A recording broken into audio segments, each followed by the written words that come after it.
দীর্ঘ ২২ বছর ধরে বন্ধ থাকা বরেন্দ্র রাজশাহী টেক্সটাইল মিল চালু করছে প্রাণ আরএফএল।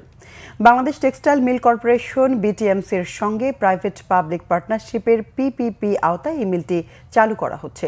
শুরু হয়েছে পরীক্ষামূলক উৎপাদন। প্রায় ২৬ একর আয়তনের এই কারখানাকে প্রাণ আরএফএল পরিণত করতে চায় উত্তরবঙ্গের সর্ববৃহৎ পরিবেশ বান্ধব শিল্প প্রতিষ্ঠানে। শতভাগ রপ্তানিমুখী এই কারখানায় তৈরি করা হবে বিভিন্ন ব্যাগ, জুতা ও তৈরি পোশাক। এছাড়াও এখানে একটি আধুনিক কল সেন্টার প্রতিষ্ঠা করা হবে। ২ বছরের মধ্যে ২২,০০০ মানুষের কর্মসংস্থানের লক্ষ্যে প্রায় ৩৫০ কোটি টাকার বিনিয়োগ পরিকল্পনা নেওয়া হয়েছে। মিলটি চালু উপলক্ষে রাজশাহীর একটি হোটেলে মিট দ্য প্রেস অনুষ্ঠানে এসব কথা বলেন প্রাণ আরএফএল গ্রুপের বিপণন পরিচালক কামরুজ্জামান কামাল। গত বছরের অক্টোবরে চুক্তি স্বাক্ষরের পর ডিসেম্বরে এই কারখানার দায়িত্ব বুঝে নেয় প্রাণ আরএফএল। দায়িত্ব বুঝে নেয়ার ৩ মাসের মাথায় কারখানায় পরীক্ষামূলক উৎপাদন কার্যক্রম শুরু হলো। আগামী ২ বছরের মধ্যে কারখানাটি পুরোদমে চালু হবে।